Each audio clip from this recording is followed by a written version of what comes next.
So hello guys, Niket this side and welcome back to my new video. और इस video में मैं अपना अटेम्प्ट बताने वाला हूँ कि मेरा एसबीआई क्लर्क में मैंने कितने अटेम्प्ट किए हैं। ठीक है, मेरा वैसा कुछ खास नहीं किया एग्ज़ाम। लाइक बहुत ही गंदा एग्ज़ाम था मेरा, मतलब बहुत ही गंदा। इतने अच्छे से मैंने प्रिपरेशन किया था इस एग्ज़ाम के लिए, क्या ही बताऊँ। मैं जीए वगैरह पढ़ता हूँ नहीं, बट इस एग्ज़ाम के लिए मैंने लिटरली 3 महीने का एकदम अच्छे से मैंने जीए पढ़ के गया था कि मेरे को लग रहा था जीएस में कम से कम 15 तो नंबर लाने ही लाना है, क्योंकि मैंने जो गलती IBPS PO मेंस में किया, I don't want to repeat the same mistake in SBI clerk mains exam. But जो फेट में लिखा हुआ था होगा तो वही, we can't change our fates, you know guys. तो चलो अटेम्प्ट की बात करते हैं। पहले तो यार, जब जीए सेक्शन खुला मेरा, तो मैं तो बिना कोई एक क्वेश्चन को अटेम्प्ट किए हुए, मतलब मैं 50 क्वेश्चन तक मैं ऐसे ही लाइक देखते गया, कुछ क्वेश्चन ही नहीं मिला। अगर मैं बताऊँ तो मैं जैन, फेब और मार्च का मैंने अच्छे से पढ़ के किया था, यहाँ से स्मार्ट कीड़ा के PDF से। मैंने नेशनल न्यूज कवर किया था और ये बैंकिंग एंड फाइनेंशियल अवेयरनेस मैंने अच्छे से कवर किया था, विथ क्या बोलते हैं, रिवीजन के साथ। मैंने लगभग 3-4 बार मैंने रिवीजन भी किया था। रिवीजन ऐसा था कि अगर आप ओरली भी अगर पूछ दोगे कि कोई भी क्वेश्चन, तो मैं ओरली भी बता देता। इस टाइप का रिवीजन था। बट एक भी क्वेश्चन BFSI से नहीं था, एक भी क्वेश्चन फैब मार्च से नहीं था। जनवरी से थे मुश्किल से 3-4 क्वेश्चन, वो भी ऐसे क्वेश्चन थे मैं क्या ही बताऊँ, अनडूएबल। ज़्यादा क्वेश्चन था आपका पिछले 4 महीने से, लाइक दिसंबर टू सितंबर। ठीक है, तो दिसंबर, अक्टूबर, नवंबर और सितंबर। ठीक है, उसमें भी अगर भाई अगर कोई बैंकिंग का स्टूडेंट होता है तो वो सारा न्यूज़ पढ़ता है नहीं। उसका मैक्सिमम स्टूडेंट का जो मेनली फोकस रहता है वो रहता है बैंकिंग एंड फाइनेंशियल अवेयरनेस पे। और इन्होंने तो बैंकिंग एंड फाइनेंशियल अवेयरनेस पूछा ही नहीं एकदम। मतलब बहुत ही कम क्वेश्चन हो गए बैंकिंग एंड फाइनेंशियल अवेयरनेस के। सो अगर मैं अटैम्प्ट की बात करूँ तो मेरा जो है, मेरा जीए में है, मैंने अटैम्प्ट किया है 23। बट अगर मैं मेरे मार्क्स में कितने एक्सपेक्ट कर रहा हूँ, देखो अभी तक तो मैंने जो मेमोरी बेस से मैच किया अपना आंसर, तो मेरे सिर्फ 7 ही सही है। 7 सही है तो इसका मतलब 16 गलत है। तो 7 सही है, 16 गलत है। 16 गलत है मीन्स 4 नंबर मेरे ऐसे ही माइनस। ओके, तो 7 सही है, 7 नंबर, और 4 नंबर ऐसे ही माइनस, तो 3 नंबर। तो मैं इसमें एक्सपेक्ट कर रहा हूँ, अगर मेरे सिर्फ में नॉर्मलाइजेशन होता है, या फिर मैंने मतलब बहुत से क्वेश्चन मेरे को याद नहीं है, तो मैं जीए में एक्सपेक्ट कर रहा हूँ 5 मार्क्स। 5 मार्क्स आ जाए, शायद आ ही जाएगा। Now let's talk about English. तो इंग्लिश का सेक्शन खुलता है। मेरे को, अगर मैं अपना बताऊँ तो मेरे को थोड़ा कॉम्प्लिकेटेड लगा इंग्लिश। मेरा ग्रामर उतना सही है नहीं, बट मेरे को लगता है ग्रामर डुएबल था। मैंने ग्रामर अटेम्प्ट भी किया, मैंने मेमोरी वैसे भी मैं मैच किया, तो मेरा वो सही है। पैसेज लेकिन काफ़ी कॉम्प्लिकेटेड था। आई मीन समझने में भी थोड़ा डिफ़िकल्टीज आ रहा था, और क्वेश्चंस भी उतने स्ट्रेट फॉरवर्ड थे नहीं। क्वेश्चंस को पढ़ के बार बार पैराग्राफ पढ़ना पड़ रहा था, वो लाइन पढ़ रही थी आंसर को सही से मार्क करने में। तो मैं तो मतलब ऐसा रीडिंग कम्प्रेंशन सही है, तो टाइम लगा मेरे को। बट ये है कि मैं इंग्लिश में फुल एक्यूरेसी रखना चाहता था, इसीलिए मैंने कम ही अटैम्प्ट किया। और मेरा ये था कि भाई जो पैसेज है वो नहीं छोड़ना, और पैसेज का हर एक क्वेश्चन अच्छे से करना, एक भी क्वेश्चन गलत नहीं होना चाहिए। तो मैंने ज़्यादा नहीं, 23 अटैम्प्ट किए इंग्लिश में। एंड आई एम एक्सपेक्टिंग, मेरा एक क्वेश्चन गलत गलत हो गया, मैं लास्ट में सिर्फ कुछ ही मिनट बचे हुए थे, like I had only 1 minute और 1.5 मिनट लेफ्ट। ओके, सो मैंने सोचा कि चलो ये क्या बोलते हैं, ये जो आता है पैराजम्बल, तो मैंने सोचा कि पैराजम्बल अटैम्प्ट कर लेते हैं 1.5 मिनट में, अगर स्टार्टिंग सेंटेंस में मिल जाए तो ठीक है, और कोई वैसा उस लायक था नहीं अटैम्प्ट करने के लायक। तो मैंने पैराजम्बल रीड किया, क्या पता यार मैं उसमें बाद में टाइम निकलते ही जा रहा था, तो मैंने पैराजम्बल में जो स्टार्टिंग सेंटेंस है, स्टार्टिंग सेंटेंस ऐप था, बट मैंने मार्क कर दिया सी। यही होता है हर बारी में। तो एक तो मैंने मैच किया, एक गलत है, बाकी सब मे भी सही हो, या फिर 2-3 और गलत हो सकते, तो मैं इसमें एक्सपेक्ट कर रहा हूँ 18 मार्क्स इंग्लिश में, इतने तो आने चाहिए। No talk, if I talk about reasoning, भाई क्या बताऊँ, एक नाइटमेयर टाइप का था रीजनिंग। जब रीजनिंग सेक्शन ओपन हुआ तो यूजुअली जो मैं करता हूँ कि पहले मिसलेनियस करो, फिर उसके बाद पजल करते हैं। मैंने मिसलेनियस कंप्लीट किया, वो भी पूरा कंप्लीट नहीं किया। जब मैं मिसलेनियस कंप्लीट कर रहा था तो एक आई विल से कि लालच देने वाला पजल आ गया, जो कि था मंथ बेस्ड पे। वो 3 डेट दिया हुआ था, 3 मंथ थे, एंड टोटल 9% था। टोटल 9% था, और वो 9% से ऐसे किसी स्टेट को लाइक कर रहे थे या फिर किसी चीज़ को लाइक कर रहे थे, ठीक है, स्टेट का ही नाम था शायद से। पहला स्टार्टिंग में तो पज़ल छोटा भी लगा, ओके, और जब मैं पढ़ रहा था तो स्टार्टिंग में हो भी रहा था, तो मैं खुशी खुशी बनाने लग गया। एट द एंड वो पज़ल इतना गंदा फंसा कि उसके बाद से मतलब 4-5 केसेस 6 केसेस बन रहे थे, ऊपर से मेरा आंसर भी नहीं आ रहा था। मेरे को लगा कि मेरा कोई पॉइंट छूट गया होगा।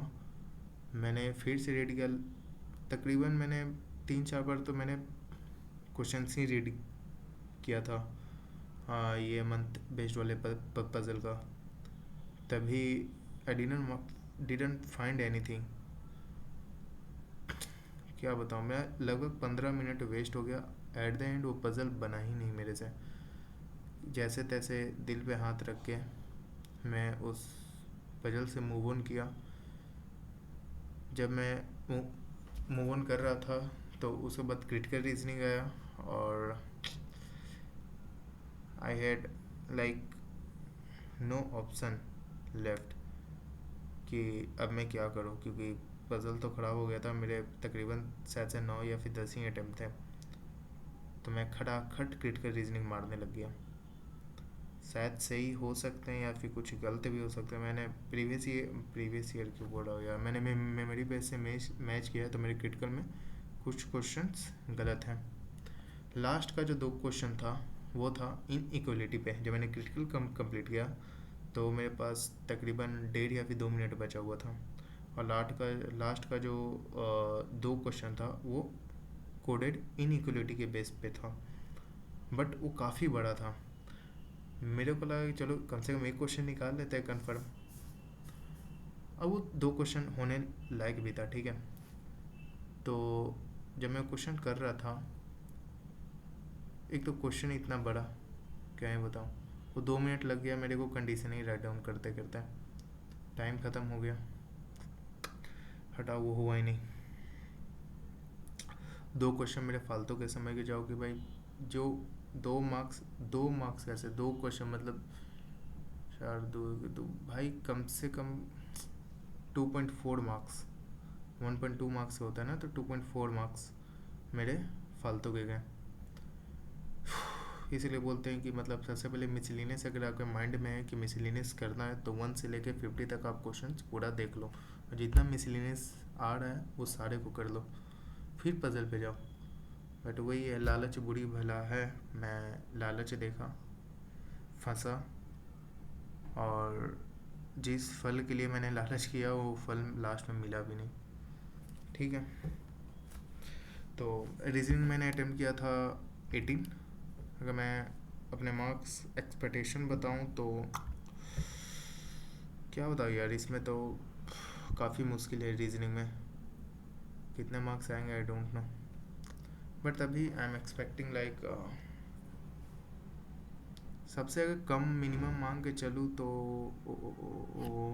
कितना मानूँ यार, क्रिटिकल पे लाइक मेरे मॉक में तो क्रिटिकल सही होते थे, तभी अब चलो 14 आ ही जाना चाहिए रीजनिंग में। अगर कुछ गलत ना हुआ हो तो, क्रिटिकल अगर गलत ना हुआ हो तो, मेरा एक क्रिटिकल शायद से गलत है एज पर ये संजय सर जो कि ओली बोर्ड पे पढ़ाते हैं, तभी मेरे को उनका कुछ सही नहीं लग रहा, क्योंकि वो कुछ एजम्पन्स वाला क्वेश्चन था। मेरा उसमें आइदर और आया था, बट उनका बोथ आ रहा है, आई डोंट नो। अब तो रिजल्ट आने पे ही पता लगेगा। चलो, क्वांट की अगर मैं बात करूँ तो quant one of the easiest section, और तीनों शिफ्ट का क्वांट काफ़ी इजी था, लाइक बहुत ही ज़्यादा डुएबल था, तो इसमें तो बात करने लायक कुछ है नहीं। मैंने अटेम्प्ट किया 33 and I am expecting 33 with 100% accuracy. Quant काफ़ी इजी था, ठीक है ना। अगर मैं ओवरऑल की बात करूँ तो ओवरऑल मार्क्स मैं कितने अटेम्प्ट कर रहा हूँ, 33 है।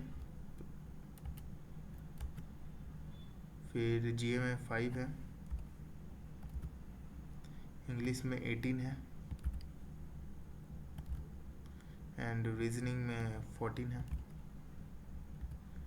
तो टोटल कितने आ गए, 30, 10, 40, 10, 50, 8, 4, 12, 50 और 12, 62, 62 और 5, 67।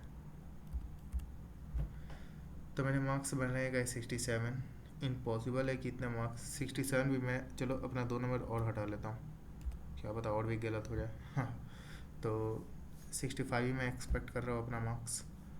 इतने में तो मतलब सिलेक्शन होने से रहा होगा ही नहीं, आई नो, क्योंकि नॉर्मलाइजेशन का अभी नंगा नाच होने वाला है।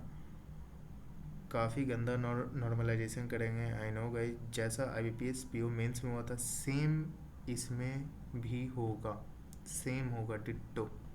मैं लिख के देता हूँ, बहुत गंदा नॉर्मलाइजेशन होगा। No wonder if my marks, if my this by 2 digit will be reversed, okay, in my score card. No wonder, हो भी सकता है कि ये 65 से 56 हो जाए नॉर्मलाइजेशन के कारण, क्योंकि IBPS PO मेंस में मेरे साथ ऐसा हो चुका है, सो आई नो। मेरे IBPS PO अगर मेंस का मैं बताऊँ तो मैंने क्वांट में किए थे 21 विथ 100% एक्यूरेसी, और मेरे मार्क्स आए थे मात्र 4.5 नंबर, मतलब 4.5। रीजनिंग में मैंने शायद से 19 किए थे विथ एक्यूरेसी, विथ 100% एक्यूरेसी। मेरे रीजनिंग में दिए थे उन्होंने सिर्फ 7.5 नंबर। इंग्लिश में भी मैंने फुल एक्यूरेसी के साथ मैंने किए थे शायद 23 या भी 24 मार्क्स, मेरे को दिए थे उन्होंने सिर्फ 13.5 नंबर। ऐसा ही था, तो मेरे को तो भरोसा है नहीं। अब मैं RRB PO के प्रेप में लग चुका हूँ, और मैंने आज लाइव मॉक भी दे दिया था ओली बोर्ड पे। आप लोग भी जाके दे दो। मेरे उसमें मार्क्स आते हैं शायद से 57 RRB PO का। आई विल सजेस्ट को मॉक जाके दे दो, काफ़ी अच्छा लेवल का मॉक, उतना भी अच्छा लेवल का नहीं था लेकिन ठीक था, क्योंकि RRB PO का अभी तक मैंने एग्ज़ाम दिया है नहीं, so I don't know about RRB PO exam की कैसा लेता है, कैसा क्वेश्चन पेपर देता है, so I don't know about that. But यही था मेरा मेंस का। मोस्ट प्रोबेबली नहीं होगा, एक साल और वेस्ट, एक साल वेस्ट भी नहीं यार, मतलब इतना अच्छा मैं बिहार से हूँ, लाइक 1111 वैकेंसी है, और ये बार बार वैकेंसी नहीं आता। मे बी ने जो इस ईयर आने वाला हो सिर्फ 100 में ही वैकेंसी हो, तो उसमें तो और भी चांसेस काफ़ी लो हो जाते हैं ना यार। ये गोल्डन अपॉर्चुनिटी था, पता नहीं चल रहा कि किसे दोस्त दूँ, खुद को दूँ या फिर जो क्वेश्चन पेपर सेट किया है उसे दूँ। जीए में तो जो क्वेश्चन पेपर सेट किया है उसको ही मैं दूंगा, जीए में भाई तू ही रख, क्योंकि वो अनडूएबल था यार GA. If those who are preparing for mainly banking exam, shocking था, मतलब नहीं बना पाता। मेरे को नहीं लग रहा कि कोई बंदा गया होगा 40 अटैम्प्ट 30 अटैम्प्ट करके आ गया भाई, इम्पॉसिबल, इम्पॉसिबल। कोई कितना ही पढ़ेगा जीए, बैंकिंग भी कर रहे हो, नेशनल भी कर रहे हो, इंटरनेशनल भी कर रहे हो, नहीं भाई इम्पॉसिबल है। पढ़ना इम्पॉसिबल नहीं है, बट उस चीज़ को अपने दिमाग में रखना, this is like a impossible. Cut off वगैरह का भी मेरे को मार्क्स नहीं पता कि क्या आएगा क्या नहीं, बट इन मेरे नज़र में तो कट ऑफ भाई 70 अभी रहने वाला है। वो लोग 70 के नीचे कट ऑफ रखेंगे हैं नहीं, तो 70 अभी होने वाला है। और अगर जिनका भी अच्छा नहीं हुआ, मैं तो बोलूँगा अब रोने धोने से कोई फ़ायदा है नहीं। एक दिन हो गया, जितना भी रोना था कुछ भी करना था रो लिए, बट इस साल हम लोगों को कहीं ना कहीं जॉब लेना है गाइस। आरआरबी पीओ जुलाई में होगा, so it's better to prepare for RRB PO rather than crime. So ये था गाइस, बाय। ज़्यादा कुछ है नहीं बोलने को। परसों से स्टार्ट करते हैं, परसों या फिर कल से ही स्टार्ट करते हैं। मैं लाइव मॉक देना स्टार्ट कर दूँगा। अगर आप लोग बोलोगे तो मैं मेंस का भी दूंगा, आरआरबी पीपीओ का। मेरे को भी काफ़ी मन है, क्योंकि यहाँ मेंस का प्रिपरेशन अच्छा खासा हो चुका है। तो अगर आप बोलोगे तो आरआरबी पीपीओ का मेंस का भी दूंगा मैं मॉक, और प्रीलिम्स लेवल के का भी मॉक दूंगा, ठीक है। और प्लीज़ गाइस सब्सक्राइब कर देना और लाइक कर देना वीडियो को, अगर हो सके तो शेयर भी कर देना। और आप अपना भी अटेम्प्ट और अपना स्टेट कमेंट करो कमेंट बॉक्स में। हाँ, बाय।